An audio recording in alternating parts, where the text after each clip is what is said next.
bango na ndenge na ngai kaka ya kosenga mandicité alors mais peut-être diplôme za ndako na kotala journaliste un diplôme ya D6 mais ngapi na zanango mais sikoyo quelle différence la différence n'est sika yango comparaison nani handicapé ça valide ah voilà parce que na handicapé yango na musala parce que D6 diplôme na eza ndenge moko kaka na zona nwande yo zona kwanti na nini voilà. Mais c'est quoi pourquoi cette différence? Donc pas si nous avons un parce que bazo négliger pourquoi toujours tant que classe toujours quoi investir tant que tant na bote ça doit peut-être bon à l'état alors tant toujours ba diplôme na il faut pas peut-être misala n'importe tout le monde a pas ça catégorie à mutu la mutu musala na yi pourquoi biso ba handicapé ba luka biso ba métier tout ça là kola voici nanga mama ni handicapé azalia azana machine pas atanga ki yango mais ngana se donna makambo na te atanga ki classe lokola batu nyoso ki non lobi pe na za pe mutu na za pe ata comptable moko quelque part parce que ça est commercial mais lokola bazo biso a considération te na ko kende wapi il faut qu'on a un message c'est pas bien ni ne ko proposer pour l'état congolais ni ne ko proposer pour maman Irène et Sambo maman je sais pas depuis le ministre une fois moi que tout ça que émission na pas yakawa. Pour on va se poser la question, pourquoi pas nous pour dire bambourguer bachama ou bah qui ça n'a sous aza tia du kuna na se aza malolo kuna na se aza qui sait ce qu'on a souffrir on lui libre 18h pourquoi pour te vie ya ndenge mon côté mais quand sous va souffrir tu gagner pourquoi pourquoi il y a corruption hernion soccer mais vous avez belé mais soit souffrir pourquoi pourquoi que biso ba veut tambola ka bien mituko ko ba transco bandicapé za mituko te ba tambola ka mituko te pourquoi pourquoi Billy Mozora salaire qui toque handicapé toute la journée que c'est une victoire dans le magasin? Pourquoi? C'est-à-dire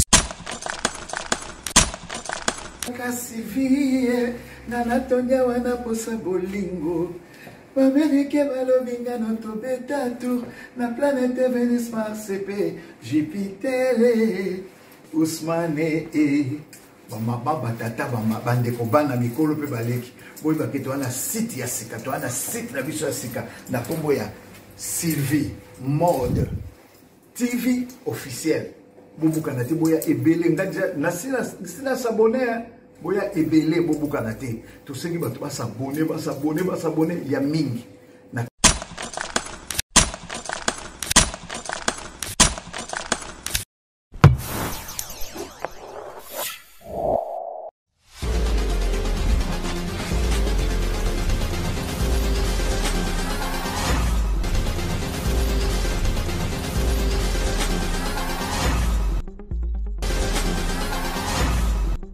Mbote ming vraiment la batuño surtout au banaka mission bino oyo parlant des handicapés. Les handicapés, c'est le seul et l'unique émission YouTube où tu es handicapé.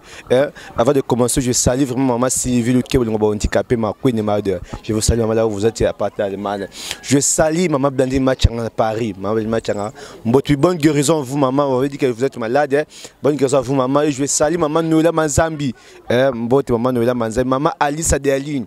Mbote vraiment Nicole Mabokobon qui n'a pas eu Nicole Mabokobon qui n'a pas su mbote maman dans la place aux allez vraiment un gros bisou à vous ma maman vraiment mbote mina maman tété moi si papa m'a pas ça maman j'ai tout qui là moi si papa André bien surtout dans les fort pour tout proche à ma Sylvie alors tout ça na papa na biso je pense bien pour découvrir et puis après ça comme on n'est pas toujours handicapé parce que bah, toujours pas mal handicapé leur vie façon de vivre leurs difficultés et on doit mine dans une mission biso Beka comme ça caméra tout le monde papa bonjour papa bonjour so se présenter comment ça se bailler bayo na comme na ba social là-bas va dire donner on va social là biso tout ça ba mi handicapé je pense bien go et on doit avec ko lokayo tout le monde comme bête moi quel sont là handicapé parce que vous avez négligé et vous considérez que votre sujet na biso wana c'est pas parce que c'est moi histoire ne muké vie n'est comme qui handicapé na bon moi qui mukolo ou comment vraiment mais na bota maka normal na j'ai 7 ans na ko connaître handicap na ngai zaki ma séparation ya papa na maman bon tango maman est côté banoko donc na ko sentir plus que non na comme handicapé côté banoko na nga donc na makanda trop passe na motema na biloko wana donc na bota maka handicapé te na j'ai 7 ans na ko handicapé polio to ezaki polio parce que baza pesa biso ba kisité bon tout va tongate donc polio donc na moki makolanga ba boy malili donc style na combien handicapé boy tu te vraiment négligé entre papa et maman zaki négligé ngwana oui à partir de séparation papa et maman zaki négligé style na ko mal handicapé. Je pense bien déjà, vous avez déjà tapé déjà au limite, c'est bon, toujours qu'à Canada à monter, man, à se poser à carrière, depuis que moi, mon petit sur une papa pelelo.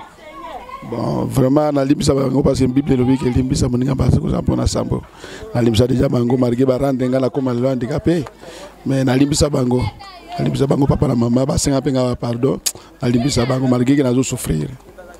Nazo souffrir.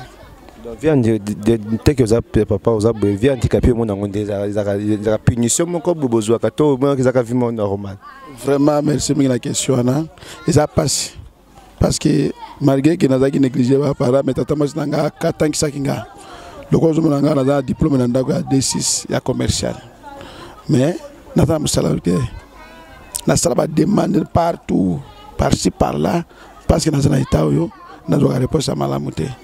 Bon, nous avons un métier, mais un métier, mais à ma côté, nous avons un pété, ma camusa, misa, ma boca, nous avons un commercial, quoi, battu, mais le gars a négligé.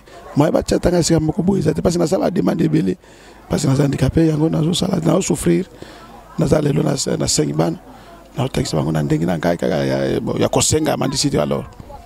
Mais pour le diplôme, nous avons un journaliste un diplôme, il y a D6, mais nous avons un go. Quelle différence? La différence n'est pas ah voilà. Parce que nous avons handicapé, parce que des diplômes, les années nous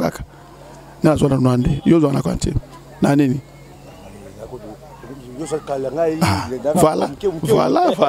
Mais c'est pourquoi cette différence? Donc, pas si nous avons parce que nous avons négligé. Pourquoi? Toujours tant que classe, toujours qu'on investir, tant que tant que dans l'État. Alors, tant que toujours un diplôme, il ne faut pas faire ça là. N'importe tout le monde a pas ça. Catégorie à Moutoura Moutoumoussala, tout cas, besoin handicapé, pas le métier, tout ça là. On peut pas savoir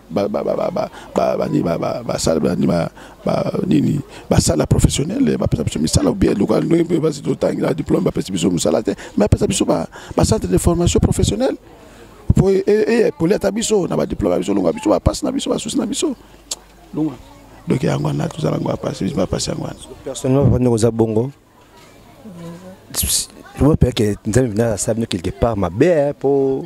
Boza nyo surtout comme maïle sagesse boza mais boy bango exploitant côté dans peut-être nzambe beaucoup reprocher que peut-être nzambe vous savez ma bien quelque part ngo biso to souffrir ma case non par le que dans circonstance je se faut comme ça nzambe biso to ko négliger nzambe tout bien to ko condamner nzambe te l'état ndé to ko condamner l'état parce que azo ba ko disposer catégorie par catégorie à batuté l'état ndé to ko senga bango na ba ONG la biso pe mboka na gouvernement batala biso bandicapé. Oh, attendez, moi, je besoin de le transco. Et ça va bloquer mon compétence handicapé. Que nos fans ont toute la journée, tant que habillé. Tout ça, l'ango. Le roi Abisika, monsieur, na bureau, na réception, quoi réceptionner Mikanda. Ça dit quoi? Monsieur valide, toujours les mobiles, na bureau, na kitchwana. Mingambe na kufana ngo na ça l'ango. Où est le mal? Donc, il y a un autre senga, na ba ONG, na l'État, ata la biso, tout qu'on a des embêtés. Bon, ça va passer au pouvoir. Alors il faut que battre la biso. Parce que tu votes. Vous comprenez? Tu peux avoir pouvoir. Alors quand tu peux avoir pouvoir, il faut battre la biso. Pour tout taper, tout ce pays là. Pour tout récupérer ta moi, pas si on a tout tanga, tout ça, diplôme, mais tout ça, la gangote. Pourquoi on n'est pas à négliger Kinshasa? Pourquoi on n'est pas à rejeter? Pourquoi? Je pense que c'est pas question belé, mais pourquoi on n'est pas à négliger? Bon, on est à me témamaber. Parce que un parent, tant que beau moi la soque est comme handicapé, qu'on néglige pas ces handicapés. Non, Azam tout le colayo. Azam makila le colayo. Ngapé la zone na bana, le cola va valide. Donc tout ça ndengi moko toke ça naté parce que ce qu'on appelle par exemple un diplôme à D6 est valide, diplôme à D6 handicapé. Est-ce que va comme que diplôme à D6 handicapé? Alors pourquoi? Mais jamais. Pourquoi va négliger biso? Donc bah ça là tout donc le quoi va passer ministère va jouer biso va passer biso misala partout va biso partout donc on a participé na ba institution nyos c'est la catégorie à mutu na mutu parce que tout ça été totanga qui to comme mibi na peso exemple ka moko na so za bato baza bato mais bazola na biso bata la différence ya handicapé diplôme handicapé na diplôme valide ata peut-être de ba masuna ke diplôme ya Rodrigue Buzito handicapé to diplôme mutu songolo valide exact quelque part exact c'est un diplôme d'état biso nyoso pourquoi tout ça négligé pourquoi tout ça négligé l'état congolais na ba ONG batela bata biso likamo na pour tout ça. Pourquoi les handicapés sont négligés? C'est une question que va se poser à chaque moment. Tu es responsable, tu es une autorité, tu es un DG, je ne sais pas moi, tu es un ministre, je ne sais pas moi. Je vais te poser une question. Mais moi, je suis valide. Mais pourquoi nos frères là, ils ont toujours négligé, ils ont toujours considéré? C'est ça que je vais se poser. Pourquoi on va se poser la question? Pourquoi on va se poser la question? Ou ça ça n'a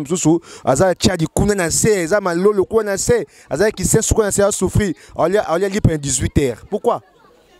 Pourquoi tu vis à mon côté? Tu souffrir, tu gagner. Pourquoi? Pourquoi tu vis à corruption, hernion, soké, tu as ébélé, tu souffrir? Pourquoi?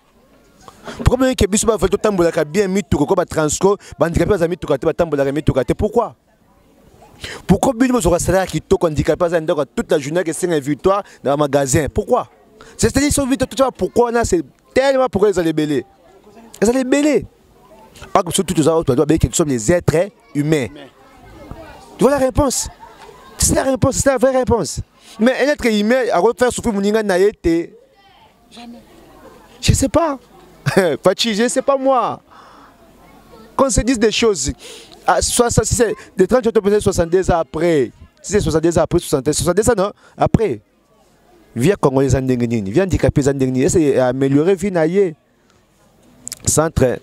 Handicapé, tu as raté, tu es handicapé, tu es handicapé dans le lot après 3 ans. C'est-à-dire, après 3 ans, mais on compte,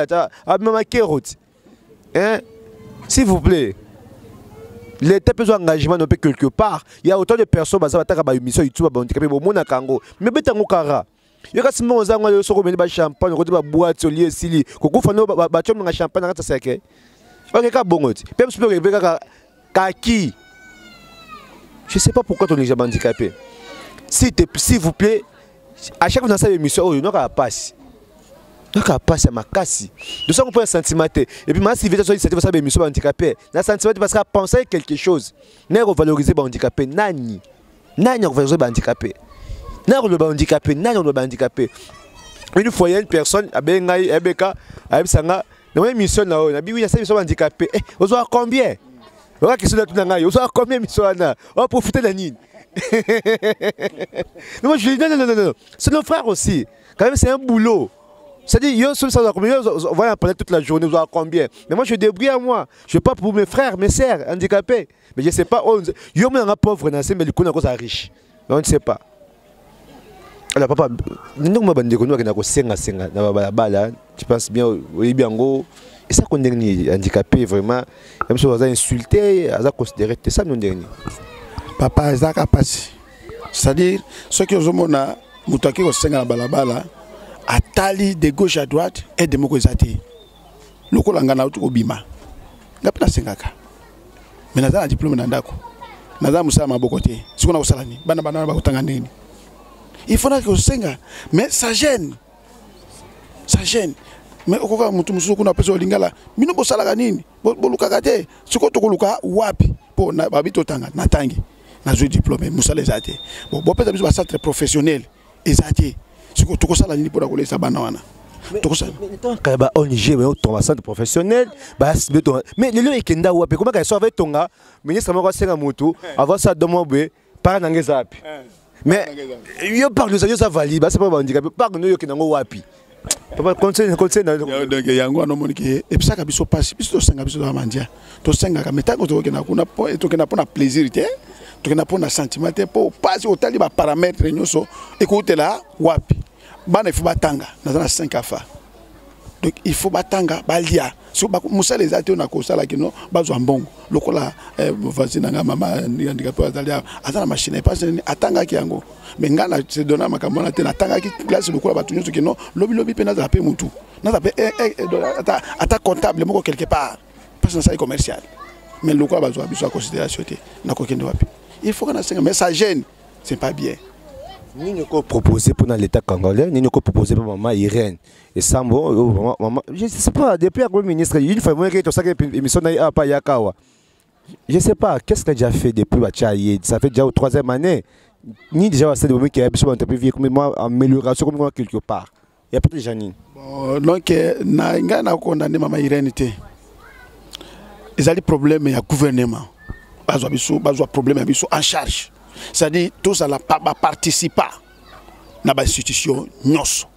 Et ça c'est que non le quoi passer ministère yenda ko encadrer bandika pa ko kanté a ko kanté na budget ni ba passer le quoi malongate il fallait des gouvernements baloba ki no ko banda lelo bo engager bandika pe na ba institution nyos ya l'état pendant nte to kolonga parce qu'à partir ba ko engager batu bandicapé azuza moi salaire na ye akosokipe na ye moko to mona na poto bandinga na biso na poto bazu bango batie bango ba centre ya formation assisi ba engager mbala moko on est à charge à l'état de basala kango nous comme pe to ko na gouvernement wa asala eloko wana asala ba afungusa ba centre de formation tango assisi ba centre de formation azo ko ba société o akotia o ba basala couture basala ba basala ki boy donc akaboli bango na ba institution nyoso wana nde charge ko sila kaka boyo Irène azui ministère awusala ni asana bango combien ba pese combien ni azwa bandicapé apanza bango na ba institution nyos na ba ministère nyos comme tout le monde lokola tout ko biso journaliste yo na diplôme na diplôme to kese ni plan alors bazwa ngai lokola tambula kate bazwinga na fanya na réception na komakata na réceptionner ba document ba fait du mois ba futinga ese na wana senga na ko senga te. Donc même ma ONG, attends pe na ONG na fungusi ba misana ya ONG, azuinga tcheka tanga na réception na ye, azo tanga na comptabilité na ye, na sakata ba contrôle. Voilà. Ah. Question sous un processus na question pas zo loba wa. Ni etina kapsto négliger ba handicapé. Question sous mi balé elinga sino mutu. Ni. Je sais pas moi si le Fachi président de la République, le garant de la nation. Aujourd'hui, papier, ordonnance, commis à partir d'aujourd'hui. Toutes les entreprises publiques, privées, des ministères, pouvaient nommer un handicapé partout. Partout peut travailler. Au signer Fachi, des cabinets, Niembo, Nanyo, Songolom Pakala, pas. N'a pas de vulgarité. Considérer que c'est une considération. Président de la République. Maman Irène, Premier ministre Sama Lukonde, je sais bien que les ministres, je peux dire qu'ils sont intéressés particulièrement, ils sont intéressés, mais toutefois, vous êtes moi, tu as bloqué le salaire. Il y a pourtant un plutôt négligé battu dans la Kinshasa. Tu as exprimé qu'on humilié, qu'on négligé, qu'on diminué battu. Et mais ça, tu as dit que les handicapés, je vous en prie. Vous avez fort wana, vous valoriser handicapés partout, ne pas tout le monde. Mais institution bocha bango, l'entreprise publique bocha bango. Pourquoi engager bango te? Je te dis difficilement au moins handicapé à engager une entreprise. Difficilement de pas engager. Mais aux tanga. Nathalie, n'a sali récent, n'a sali RI, la société qui est licenciée. J'ai étudié avec un aveugle. Donc c'est un aveugle voisin, n'a pas aveugle. Mais il y avait des dispositions pour aller attendre peu recommander. Voisin est aveugle. Il y a une équipe de G1 jusqu'à G2. Il y a une équipe de homme 30, G1 à homme 30. Voisin est aveugle. C'est une soit ta classe bon, là, c'est du licence pour engager tes pas aveugle. Ça n'a pas de sens. Ça n'a pas de sens. Alors, toi, c'est un gouvernement. Il y a la politique. Regarde. C'est que moi je me pose la question, la politique de Tolobaka. La politique, combien de chances c'est le repas surtout. Donc je suis là, je sors chez moi le matin, je fais la politique pour prendre de l'argent. Tu connais pas ce que tu fais. Le roi te veut comment négliger Venangaï, Nassali, Maraspe, courage mon vieux, et Israël Moutombo. Le bâtiment, comment négliger parce que c'est vérité quelque part. Comment qu'on néglige, comment qu'on insulter, qu'on fingaille par-ci par-là, qu'on critiquer. Vérité. Dans mon temps, on peut marcher dans le thé. Tu marches dans le thé. Ceux qui valident bon salaire, bon négligé, bon méprisé, bon sont handicapés. Au cas où ça, nini. C'est ma question. Nous devons fêter on a si hein. Du coup, même si tu fêter. Non, on peut mettre le café, le collier, batata. Alors papa, on a diplôme na yo. Au travers de mais, nous sommes ça qu'on est chez Nakayo. Nous nous proposer. pote musala wana ejina ko bosaka bosala kana ejina ko susute to pote bo landa kayo nini oko proposer ni o pensa ko sala pote o na bo wumbu ya ko singa wana.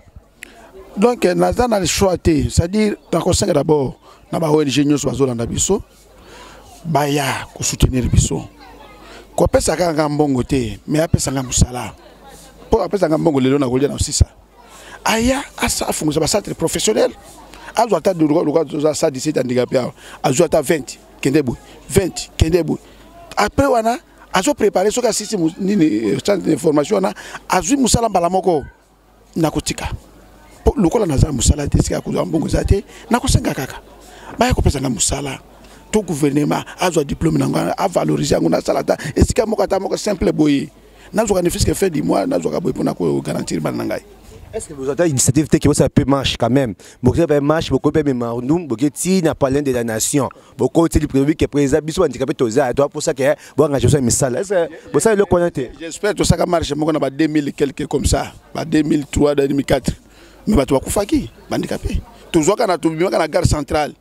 Pour tout comme national soit des problèmes pour nous déclarer que non tolingi paye besoin de considération. On a formule c'est quand même écolo. Papa. On a formule Fachi. On a des formule Chikaka. On a formule Fachi béton. Tout à l'heure. Ba kufa ki ba bukara ki belé. Alors tu boy ko tia via ba ya bana ya ba to na ba risque pour na ko déclarer ba droit za neto sur la boy to lo ba ka boyer ceux qui ba landa ka ba émission ba landa la télévision ba landa. Ba meka pe ko valoriser biso ba pe biso misala maboko to sala ba batanga ba tia bango na misala to ko senga na gouvernement ka ndina uti ko ba wana président de la république a signé ordonnance que ba tia biso na ba misala partout a signé ordonnance ndinga do signé ba ordonnance ya ba nani ya ba état de droit voilà a signé ngo ça le matin bon ce qui a signé que non toutes les sociétés privées ou bien officielles gouvernement bo engagé ba handicapé na niveau nyos na koboya mutu akoboya zate c'est niveau na niveau ou aza diplômé ou aza boye catégorie na catégorie ya mutu na mutu na handicap na ye indicité aussi là nous souffrons vraiment bon souffrir oui là vraiment sans vous mentir bon souffrir et puis tout le monde en j'ai besoin juste vous dire j'ai besoin que émission de rappel en télé na niveau local na niveau TNT tu vois on a besoin quoi là moi si vous pouvez kuna yemoko mais émission de TV à local toi pour ça soutien ya bato hein tu vois pas émission par les handicapés les local peut-être mingi ba négligemment niveau YouTube bata nzembo bata bloquer ça bata bloquer ça tina mais au important et bato bota ngote vraiment j'ai besoin de soutien moi et bello structure abeka nous avons besoin que émission au les niveau ya ba chaîne locale c'est rien ils ont conseillé en cas demande ya plateau conseillé en demande ya ni ça formalité mike si tu as besoin vraiment soutenir biso pour émission biso handicapé au niveau TV mais niveau TV ba handicapé te ba handicapé te rare on doit le handicapé rare le match le vieux artiste le vieux mais émission sur les handicapés ils ont raté. C'est pour cela, vraiment avec on va parler de l'initiative vraiment, il y a ça le quoi. Souvent on a soutien partout, aux États-Unis, en Allemagne, à Paris, nous sommes disponibles structure triple option BK, nous avons vraiment vraiment même à travers ma slip sur ABC, nous vraiment. Et ça c'est vraiment plaisir, ma casse pas tout presque un souka. Il y a des messages sur nous lancé, l'autorité Mboka message nous lancé, les handicapés nous surtout bazaka décourager. Oui, na kosanga ka boy ya liboso na kosenga chef de l'état na gouvernement ba s'occuper de handicapé ba signer ba ordonnance pour biso to travailler tous ala ba autonome de tous ba participer ya mi bali na kosenga pe na ba ONG internationaux ou bien nationaux donc ba s'occuper de handicapé ba sunga handicapé na ba œuvres sociaux ba pesa biso misala ba funga ba centre professionnel pour tout ça misa pour tout la vie à mendicité. Donc il y a des handicapés, tous se décourager, tout le monde liboso, nous avons un jour. Tout le monde au biso. Ok, merci mi. Oui, nous avons le numéro de téléphone Orange 089 21 29 339. Donc na senga kake soutien ya pana bango, ba soutenir biso. Donc pour tala tout na kamoko lokola awa, tout ça ba problème. Lokola mama wa handicapé. Oui, maman handicapée. Maman handicapée a Koufi. Soutien c'est où tu as pu. Tu as mis ça là. Donc la Koufi on a attiqué bana isolé. Mais tellement qu'Azaki et donc Azala musalate. C'est quoi musalani? Abano senga kaka. bon lokola kufela c'est fini. Maman ndika pas kufina askofi yebe kaka ya ko mendicité kaka ko senga même toi pour ça soutien vraiment à travers les familles Oyo. Contacter ma Sylvie, soit ma Sylvie contacter biso, toquer la famille vraiment, d'abord délégation handicapée, tout ça bango, tout ensemble avec bondo bango vraiment. Ils ont maman couffé handicapé. Vraiment bien, à une chaise roulante derrière. Beka ben non bien, à une chaise na yo mona bien, à la famille té atiki ba na ye et puis tu éviter comment ba vivre vrai. Tu éviter. Alors on a pour ça soutien vraiment, au ça quelque chose pour dire bota maman vraiment atiki, ils ont malheur vraiment. Bosunga, toi la émission Oyo. Et ça me va parce que pas ça parce que pas contribution il y a 10 €, 20 €, et ça vraiment malheur mingi. Alors nous sommes vraiment arrivés presque à la fin de notre émission. Merci beaucoup nous on Babiso Lelo et merci beaucoup la triple option Beka que j'aime beaucoup vraiment mon frère et frère vraiment et puis je salue encore mon confrère Moïse de la presse malgré le Zanangate vraiment ambassadeur Jean-Pi malgré que moi naté ambassadeur Jean-Pi à toujours ensemble Nabiso vraiment pas de souci tout de bon prochain numéro bye. Yaka lukeba Sylvie yaka mamaye Hitler alobinga na yoto betatu na planète Vénus CP Jupiter batata ba mama bandeko bubo sanate tout ça bon na site na biso sika na koboya Sylvie Mode